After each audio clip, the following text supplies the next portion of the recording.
नमस्कार, मी दीपक काळे बोलतो मराठी. आपल्या महाराष्ट्राच्या मराठमोळ्या चॅनलमध्ये आपलं सर्वांचं स्वागत आहे. आणि आज आपण पाहणार आहोत सार्वजनिक बांधकाम विभागात स्थापत्य अभियांत्रिकी सहाय्यक म्हणजे सिव्हिल विषयी या जागा, भरपूर जागा निघालेल्या आहेत. एकूण पदे जवळपास 1378 महाराष्ट्रासाठी भरती आहे मित्रांनो. आणि फॉर्म ऑनलाईन अर्ज करण्याची लास्ट तारीख आहे 6 नोव्हेंबर 2023. तर चला मित्रांनो, याचं आपण डिटेल पाहूया. त्याआधी एक विनंती आहे, जे लोक नवीन आहेत त्यांनी आपलं चॅनल सबस्क्राईब करायला विसरू नका. याच पद्धतीच्या नोकरीविषयीच्या जाहिराती आपण या आपल्या बोलतो मराठी या चॅनलवर चर्चा करत असतो, त्याविषयी अधिक माहिती घेण्याचा प्रयत्न करत असतो. तर चला सुरू करूया. तर ही जी जाहिरात आपल्याला इथं दिसते आहे ती आहे महाराष्ट्र शासनामार्फत निघालेली सार्वजनिक बांधकाम प्रादेशिक विभाग मुंबई यांच्यामार्फत ही जाहिरात आहे. आणि जाहिरात क्रमांक इथं दिलेला आहे 01. हे आत्ता नुकतीच निघालेली जाहिरात आहे 2023ची. एकूण पदं जरी 21/2009 असले तरी आपण सहाय्यक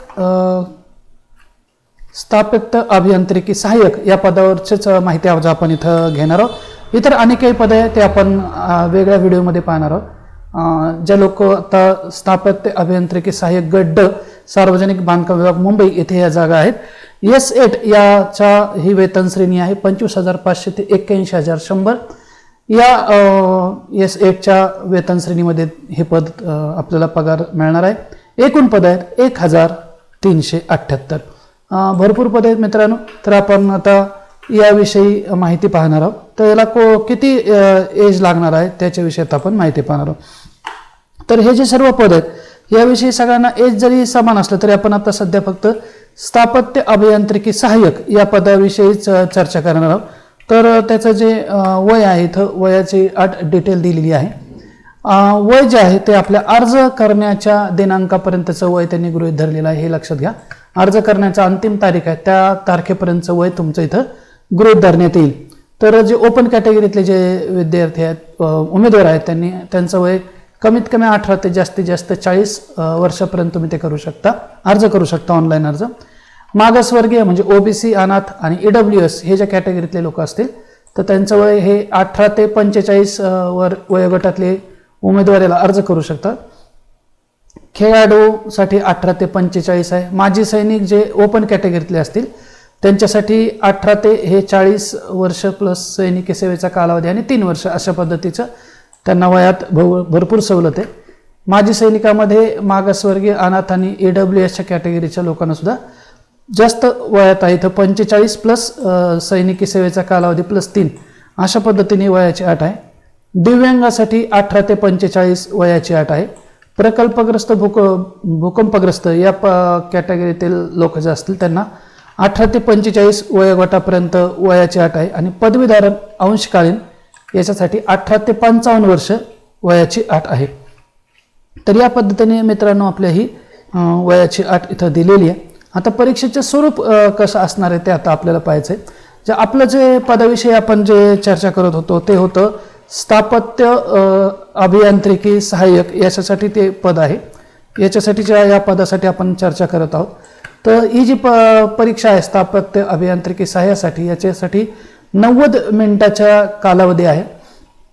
मराठी, इंग्रजी, सामान्य ज्ञान, बौद्धिक चाचणी याच्यासाठी एकूण हे 25 प्रश्न आहेत आणि त्याला 50 गुण आहे. म्हणजे याच्यावरून असं दिसतं की एक प्रश्न हा 2 गुणाचा आहे, 2 मार्काचा आहे.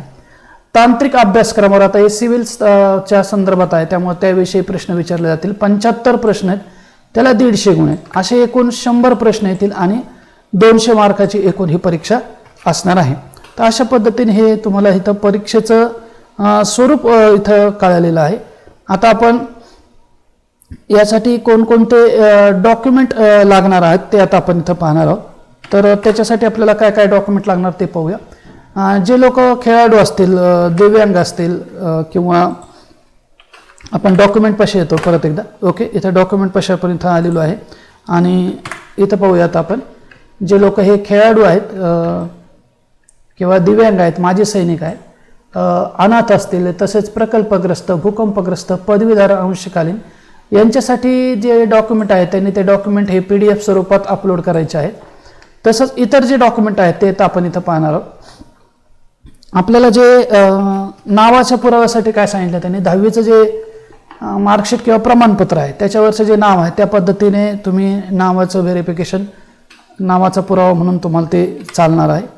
तसंच वयाच्या पुराव्यासाठी तुम्ही काय काय देऊ शकता, पॅन कार्ड आहे, शाळा सोडल्याचा दाखला असेल तो देऊ शकता. तसेच तुम्ही 10वीच्या प्रमाणपत्रावर सुद्धा जन्मतारीख असते, वयाचा पुरावा म्हणून तुम्ही ते देऊ शकता. शैक्षणिक पुरावा, कोणकोणती शैक्षणिक अर्हता आहे ते आपण खाली पाहणार आहोत. तर ते सगळे डॉक्युमेंट तुम्हाला इथं जोडायचे आहेत. उदाहरणार्थ 10वी 12वी सिव्हिलच्या संदर्भात जे काही कोर्स झाले असतील ते कोणकोणते कोर्स आहेत त्याच्याविषयी आपण खाली चर्चा करणार आहोत. पण ते सगळे डॉक्युमेंट इथं तुम्हाला अपलोड करायचे आहेत PDF फॉर्मॅटनुसार. ज्यांचं EWS कॅटेगरी आहे त्यांनी EWSचे, आणि ज्यांचे इतर कॅटेगरी आहे समजा OBC वगैरे, त्यांनी त्याचे डॉक्युमेंट अपलोड करायचे आहे.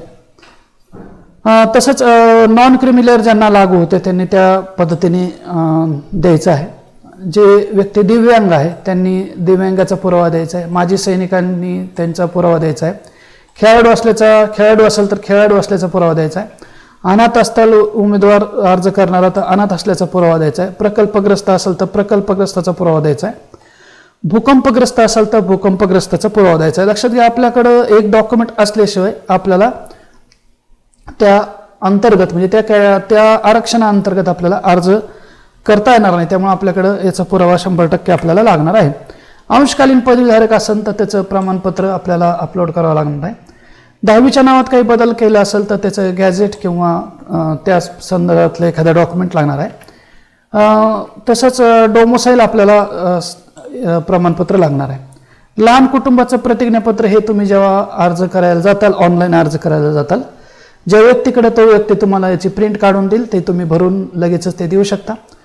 अनुभव प्रमाणपत्र ज्या त्या नोकरीच्या पदाप्रमाणे आहे, तुम्हाला हे लागतंय का नाही आपण खाली त्याची चर्चा करणार आहोत.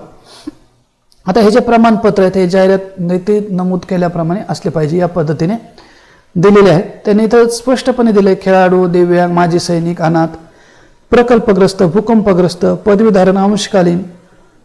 इथं जर तुम्ही या अंतर्गत आरक्षणासाठी जर अर्ज करणार असाल तर कागदपत्र अपलोड केल्याशिवाय तुमचा अर्ज स्वीकारला जाणार नाही, अशा पद्धतीने केलेला आहे. आता जो अर्ज करण्याचं जो तुमचं वेबसाईट आहे किंवा संकेतस्थळ म्हणून आपण मराठीत त्याला, तर ती आहे इथं दिलेली पहा, mahapwd.gov.in या वेबसाईटवरून तुम्हाला ऑनलाईन अर्ज करता येणार आहे. तसंच मी इथं ऑनलाईन अर्ज करतो.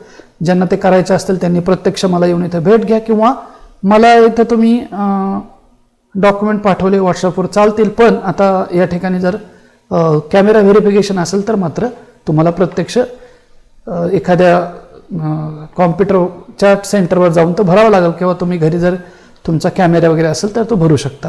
त्याला कॅमेरा व्हेरिफिकेशन आहे का ते आधी चेक करून घ्या. आता इथं तुम्हाला काय दिसतंय की तुम्हाला जिल्हा निवड करताना काळजी घ्यायची आहे, त्या परीक्षा केंद्र निवडताना काळजी घ्यायची आहे आणि त्या पद्धतीने तुम्हाला परीक्षा केंद्र येणार आहे. इथं फीच्या संदर्भात इथं दिलेली आहे सूचना की इथं जे ओपन कॅटेगरीतले लोक आहेत त्यांना 1000 रुपये फी असणार आहे, ते आपल्याला ऑनलाईन भरायचे.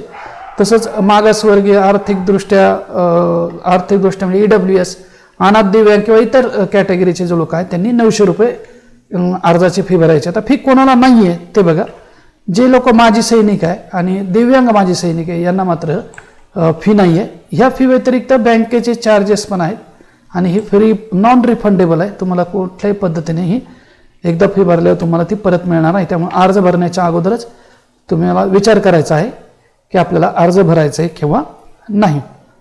आता याच्या ज्या सगळ्यात महत्त्वाचं आहे ते म्हणजे याच्या शेवटची तारीख, अर्ज भरण्याचा कधी सुरुवात होते आणि त्याची शेवटची तारीख काय. तर मित्रांनो इथं लक्षात घ्या, आज 15 तारीख आहे, मी आता व्हिडिओ हा रेकॉर्ड करतोय. तर तो जी तारीख आहे ती आहे 16 तारखेपासून, म्हणजे उद्यापासून हा अर्ज सुरू होतोय. 16/10/2023 ते 6/11/2023 पर्यंत हा अर्ज आहे. मित्रांनो माझा असा अनुभव, आता मी बरेच वर्ष झाले हा फॉर्म भरतो आहे, तर माझा असा अनुभव आहे की तुम्ही शेवटच्या दिवसापर्यंत अर्ज भरण्याचा कालावधीपर्यंत जाऊ नका. खूप अडचण असेल तर शेवटच्या दिवशी भरू शकता, पण शक्यतो आदल्या दिवशीपर्यंत तुम्ही अर्ज भरण्याचा प्रयत्न करा. जास्तीत जास्त लवकरात लवकर अर्ज भरा, म्हणजे वेबसाईटचं वगैरे काही प्रॉब्लेम असतात तर ते आपल्याला सॉल्व्ह होतील आणि आपला अर्ज आरामशीर भरला जाईल.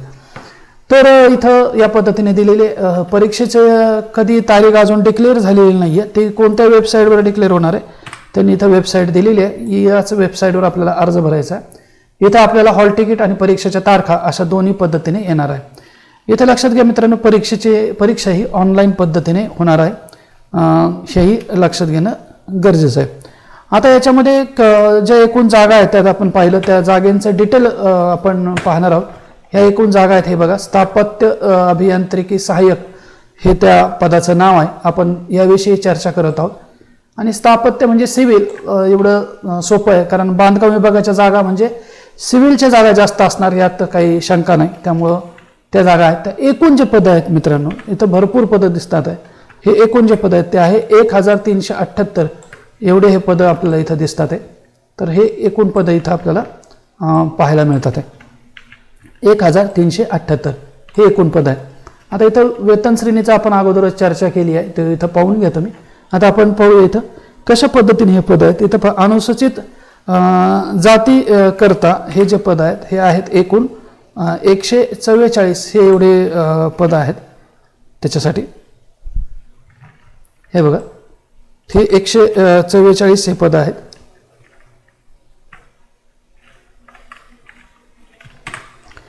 आता हे 144 जे पद आहेत ना, यामध्ये सुद्धा कशी विभागणी केलेली आहे ते इथं आपण पाहणार आहोत। इथं बघा तुम्हाला इथं दिसतंय की त्यामध्ये 144 मधले 48 ज्या जागा आहेत त्या अनुसूचित जातीमधले सर्वसाधारण उमेदवारांसाठी आहे।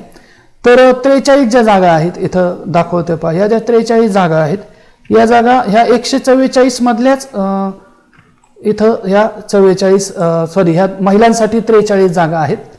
तर खेळाडूंसाठी या 107 जागा आहेत, ह्याही 144 मधल्याच आहेत, हे लक्षात घ्या। यांची ही टोटल 144 आहे। तुम्ही कशात बसतात तर त्याप्रमाणे, म्हणजे जर तुम्ही अनुसूचित जाती या कॅटेगरीमध्ये असाल आणि खेळाडू असाल तर तुमच्यासाठी इथं 7 जागा राखीव आहे असं ते वाचायचं आहे। अनुसूचित जातीमधले जर तुम्ही कॅटेगरीमध्ये असाल आणि महिला असाल तर 43 जागा तुमच्यासाठी राखीव आहेत, अशा पद्धतीने ते वाचायचं आहे। समजा तुम्ही अनुसूचित जातीमधल्या 144 जागा आहेत त्याच्यामध्ये, तर त्यामध्ये असाल आणि माजी सैनिक असाल, म्हणजे अनुसूचित जातीमधील माजी सैनिक असाल तर तुमच्यासाठी इथं 22 जागा राखीव आहेत। जर तुम्ही अनुसूचित जातीमध्ये असाल आणि अंशकालीन पदवीधर असाल तर त्यासाठी 14 जागा राखीव आहे असं वाचायचं आहे आपण कोणत्या कॅटेगरीत आहे आणि त्याच्यामध्ये परत सब कॅटेगरी कशात आरक्षण आहे, हे मेन आरक्षण आहे आणि ह्याच्यामध्ये परत त्याच्यामध्ये काय काय आरक्षण आहे ते दिलेलं आहे। म्हणजे ह्या सगळ्यांची जी बेरीज आहे ही सगळी 144 भरते। तर बघा, अनुसूचित जातीमधले जे भूकंपग्रस्त उमेदवार आहेत त्यांच्यासाठी 3 जागा राखीव आहेत, जे प्रकल्पग्रस्त आहेत त्यांच्यासाठी 7 जागा राखीव आहेत, अनाथसाठी 7 पदे संस्थात्मक, 7 पदे संस्थाबाह्य आणि दिव्यांगासाठी त्यांनी एकूण इथं अशा पद्धतीने डिटेल दिलेलं आहे। दिव्यांगासाठी, अनाथ आणि दिव्यांगांसाठी हे सगळ्या कॅटेगरीसाठी एकत्र दिलेले आहेत, हे लक्षात घ्या। इथं थोडंसं अनाथ हे कोणत्याही कॅटेगरीतले असू दे त्यांच्यासाठी 14 जागा राखीव आहे आणि दिव्यांग हे या कॅटेगरीप्रमाणे एकूण 55 आहेत, त्यात अल्पदृष्टीचे 14, ते कोणत्याही कॅटेगरीतले असू द्या असं काही इथं दिलेलं नाही आहे। अस्तव्यंगासाठी 14 आणि इतर जे दिव्यांग आहेत त्यांच्यासाठी इथं अशा पद्धतीने 13 जागा आहेत, अशा एकूण 55 जागा आहेत। तर आता आपण अनुसूचित जमातीसाठी किती जागा आहेत त्याच्यामध्ये ते पाहूया। इथं 100 जागा दिलेल्या आहेत। तर या अनुसूचित जमाती या कॅटेगरीमधील सर्वसाधारणमध्ये 33 जागा आहेत, अनुसूचित जमातीतील महिलांसाठी 30 जागा आहेत, अनुसूचित जमातीच्या खेळाडूंसाठी 5 जागा आहेत, अनुसूचित अज मधल्या माजी सैनिकांसाठी 15 जागा आहेत, अनुसूचित जमातीमधील अंशकालीन पदवीधर कर्मचाऱ्यांसाठी 10 जागा आहेत, अनुसूचित जमातीमधील भूकंपग्रस्तासाठी 2 जागा आहेत आणि अनुसूचित जमातीमधील प्रकल्पग्रस्तासाठी 5 जागा आहेत। तर ह्या सगळ्या मिळून अशा 100 जागा ह्या अनुसूचित जमातीमध्ये भरण्यात येणार आहेत। तर आता आपण पाहूया विजा अ साठी 41 जागा आहे आणि त्या जागांचं विश्लेषण कसं वाचायचं हे मी तुम्हाला इथं सांगितलेलं आहे। तर ह्या सगळ्या मिळून 41 जागा आहेत, हे सर्वसाधारण 14, महिलांसाठी 12, खेळाडूंसाठी 2, माजी सैनिक हे विजा अ मधले माजी सैनिक 6 जागा, विजा अ मधले पदवीधर अंशकालीनसाठी 4 जागा, विजा अ मधील भूकंपग्रस्तांसाठी 1 जागा, विजा अ मधील प्रकल्पग्रस्तांसाठी 2 जागा, अशा पद्धतीने ते जागेचं विश्लेषण आहे। ब ज ब या कॅटेगरीतील एकूण 33 जागा आहे आणि त्या जागांचं खाली विश्लेषण दिलेलं आहे। भजब मधील सर्वसाधारणसाठी 10, भजब या कॅटेगरीतील महिला उमेदवारांसाठी 10. हे आपलं स्थापत्य अभियांत्रिकी सहाय्यक या गटासाठी चर्चा चालू. तर या पद्धतीने तुम्ही कशात बसता हे बघायचं आहे. या पद्धतीने इथं दिलेलं आहे. भज क ही जी कॅटेगरी आहे याच्यासाठी एकूण 52 जागा आहेत आणि त्याचं विश्लेषण हे खाली डिटेल दिलेलं आहे. भज ड साठी ही एकूण इथं बघू शकता तुम्ही 16 जागा आहेत. त्याचे या 16 जागांमधल्या 5 जागा सर्वसाधारण, 5 जागा महिला, 5 जागा खेळाडू, माजी सैनिकासाठी 2, अंशकालीन पदवीधर कर्मचाऱ्यांसाठी 2 आणि प्रकल्पग्रस्तांसाठी 1 अशी जागा आहे. विमाप्र असे एक कॅटेगरी आहे, त्याच्यामध्ये 23 जागा आहेत. ओबीसी इमाव याचा अर्थ ओबीसी होतो. मग त्यांच्यासाठी आता ओबीसीच्या स्टुडंटसाठी परत व्यवस्थित वाचून दाखवतो मी. एकूण जागा ज्या आहेत त्या 234 जागा आहेत इथं ओबीसीसाठी. त्यातील सर्वसाधारण जे ओबीसी असतील त्यांच्यासाठी 76 जागा आहेत. महिला ओबीसी मधील ज्या महिला असतील उमेदवार त्यांच्यासाठी 70 जागा आहेत. ओबीसी कॅटेगरीतले खेळाडू असतील त्यांच्यासाठी 12 जागा आहेत. ओबीसी कॅटेगरीतील माजी सैनिक असतील त्यांच्यासाठी 35 जागा आहेत. अंशकालीन कर्मचारी असतील ओबीसी मधील त्यांच्यासाठी 24 जागा आहेत. ओबीसी मधील भूकंपग्रस्त असतील तर 5 जागा आहेत. आणि ओबीसी कॅटेगरीतील जर प्रकल्पग्रस्त असतील तर 12 जागा आहे. अशा पद्धतीने ओबीसीच्या 234 जागा आहेत. दुग या कॅटेगरीतील ज्या जागा आहेत त्या 138 आहेत. आर्थिकदृष्ट्या अशा पद्धतीने म्हणजे याचा EWS आपण म्हणूया. 138 मध्ये ह्या 45 सर्वसाधारण आहे EWSच्या. EWSमध्ये 41 महिलांसाठी आहे. EWSच्या खेळाडूंसाठी 7 आहे. EWSचे माजी सैनिक जे असतील की या कॅटेगरीतल्या तर 21 जागा आहे. EWSमध्ये अंशकालीन पदवीधारक असतील तर 14 जागा आहेत. भूकंपग्रस्त EWS मधले असतील तर 3 जागा आहेत आणि प्रकल्पग्रस्त असतील EWS मधले तर 7 जागा आहेत. अशा पद्धतीने ह्या आर्थिकदृष्ट्या घटक या पद्धतीने म्हणजे EWSच्या जागा आहेत. तर एकूण ह्या सगळ्या आरक्षणाच्या ज्या जागा आहेत त्या इथं आपण डिटेल त्याचं पाहणार आहोत. ते आहेत 781 जागा आहेत आणि त्याचं इथं डिटेल इथं आपल्याला दिलेलं आहे. आता ओपन कॅटेगरीचे जे लोक आहेत म्हणजे कॅटेगरी सोडून तर ओपन कॅटेगरीतल्या जे उमेदवार आहेत त्यांच्यासाठीचं डिटेल विश्लेषण इथं दिलेलं आहे ते आपण पाहूया. तर ओपन कॅटेगरीतल्या स्टुडंटसाठी इथं 597 जागा इथं आहेत एकूण. ओपन कॅटेगरीतले जे सर्वसाधारण आहेत जे महिला पुरुष एकत्र तर त्यांच्यासाठी 196 जागा आहेत. केवळ महिला उमेदवारांसाठी 179 जागा आहेत. जे ओपन कॅटेगरीतले खेळाडू असतील त्यांच्यासाठी 30 जागा आहेत. ओपन कॅटेगरीमधील अंशकालीन कर्मचारी आहेत त्यांच्यासाठी 90 जागा आहेत. ओपन कॅटेगरीमधील भूकंपग्रस्त आहेत अराखीव म्हणजे ओपन कॅटेगरी म्हणून आपण त्याला 12 जागा आहेत. आणि ओपन कॅटेगरीतील प्रकल्पग्रस्तांसाठी 30 जागा आहेत. अशा एकूण 597 जागा ह्या अराखीव पदे म्हणजे ओपन कॅटेगरीसाठी आहे. आता सगळे मिळून एकूण पदांची इथं माहिती दिलेली आहे. तर आपण आपल्या कॅटेगरीप्रमाणे आपण कशात बसतोय त्याचा विचार करूनच इथं पाहायचं आहे आपल्याला. आपण जरी सगळे पदे एकूण 1378 असले त्याचं आपल्यासाठी किती पदांसाठी आपण अर्ज करण्यास पात्र आहोत ते या चार्टनुसार पाहायचं आहे आणि मगच तो अर्ज करायचा आहे. अशा पद्धतीने हे पदांचं विवरण पाहिलेलं आहे. तुम्ही याचं स्क्रीनशॉट काढून परत त्याचं डिटेल पाहू शकता. थोडा वेळ व्हिडिओ पॉज करून हे डिटेल पाहू शकता. आणि आपली जी वेबसाईट आहे त्यालाही ही आपण PDF टाकलेली आहे. तसंच तुम्ही व्हॉट्सअप ग्रुपला जॉईन असाल तर त्यालाही आपण PDF टाकलेली आहे. टेलिग्राम ग्रुपलाही जॉईन करून घ्या. आपण ह्या सगळ्या ज्या PDF आहे ओरिजिनल हे आपण ह्या त्या टेलिग्राम ग्रुपला टाकत असतो. तर ते टेलिग्राम ग्रुप तुम्ही जॉईन करून घ्या. त्याची लिंक खाली डिस्क्रिप्शनमध्ये दिलेली आहे. आणि आता सगळ्यात महत्त्वाचं आहे त्याच्यासाठी कोणती पात्रता आहे ते आता आपण इथं चर्चा करणार आहोत. आता इथं पाहूया. इथं 10वी पास प्लस हे लक्षात घ्या की आपल्याला वाटतं 10वी पासवर नाही आहे जागा ही. 10वी पास प्लस तुम्हाला लागणार आहे इथं पहा स्थापत्य अभियांत्रिकी ही जी 1 वर्ष मुदतीचा पाठ्यक्रम परीक्षा तुमची उत्तीर्ण असला पाहिजे.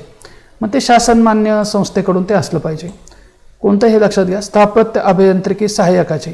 तर हे जे 1 वर्षाचा पाठ्यक्रम तुम्हाला उत्तीर्ण असला पाहिजे हे सगळ्यात महत्त्वाचं आहे हे लक्षात घ्या. किंवा हे नसेल तर काय लागेल त्याचे समतुल्य म्हणून त्यांनी काय दिलेली आर्किटेक्चरल ड्राफ्ट्समन वास्तुशास्त्रीय आरेखक हा जरी अभ्यासक्रम तुमचा उत्तीर्ण असेल तरी चालेल.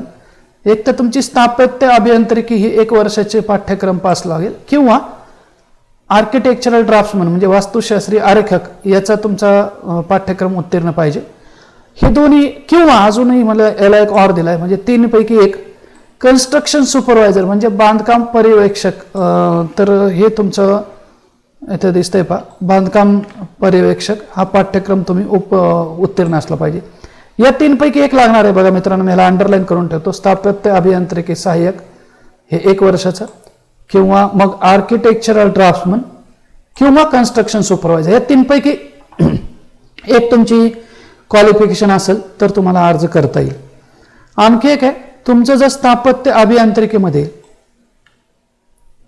जर डिप्लोमा म्हणजे पदवीधारक किंवा इंजिनिअरिंग पदवीधारक पदव्युत्तर ME असं BE किंवा डिप्लोमा जरी झाला असेल तरी तुम्ही या जागेसाठी पात्र आहात, सहाय्यक यासाठी. हे लक्षात घ्या मित्रांनो की फक्त ह्या वरच्या डिग्री नाही तर हे जरी तुमच्याकडं क्वालिफिकेशन असेल तरीही तुम्ही अर्ज करू शकता. आता ही जी ह्याच्या क्वालिफिकेशन आहे हे तुम्ही अंतिम दिनांकाच्या आत तुम्ही पास पाहिजे. तुम्ही आता शिकत असाल तर तुम्हाला यासाठी अर्ज करता येणार नाही. तुम्ही पास पाहिजे, पूर्ण झालेली असली पाहिजे, तुमच्या हातात मार्कशीट पाहिजे, अशा पद्धतीने जा असेल तर. शैक्षणिक पात्रतेविषयी परत आपण एकदा पाहूया. त्याच्यामध्ये पहिलं आहे डिप्लोमा जे असतील स्थापत्य अभियांत्रिकी मधील म्हणजे सिव्हिल इंजिनिअरिंगमध्ये, ते डिप्लोमामध्ये पदवीधारक म्हणजे डिप्लोमा, पदवीधारक म्हणजे BE सिव्हिल इंजिनिअरिंगमध्ये आणि ME सिव्हिल इंजिनिअर, त्यासाठी सुद्धा हे लोक अर्ज करू शकतात, हे लोक पास झालेले.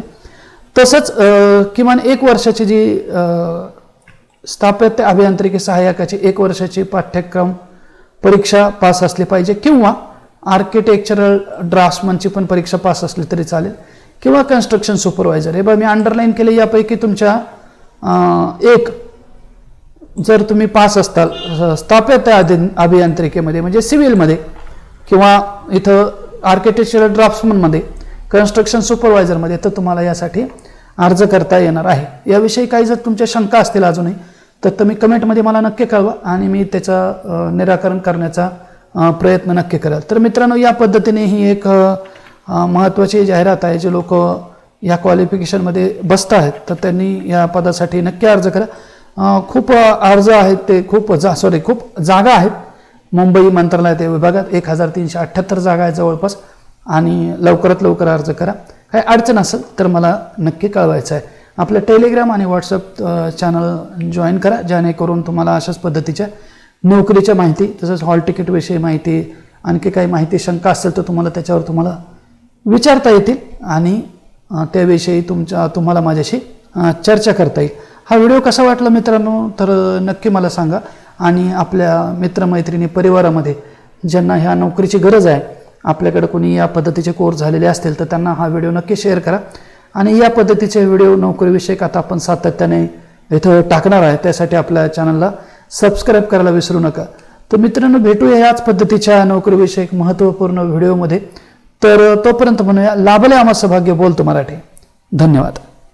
बोलतो मराठी या आपल्या मराठमोळ्या चॅनलला सबस्क्राईब करा. सबस्क्राईब केल्यानंतर समोरचे बेल आयकॉन प्रेस करायला विसरू नका.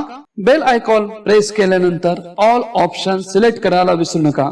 असे केल्याने मी अपलोड केलेले व्हिडिओ आपल्याला सगळ्यात पहिल्यांदा पाहायला मिळतील.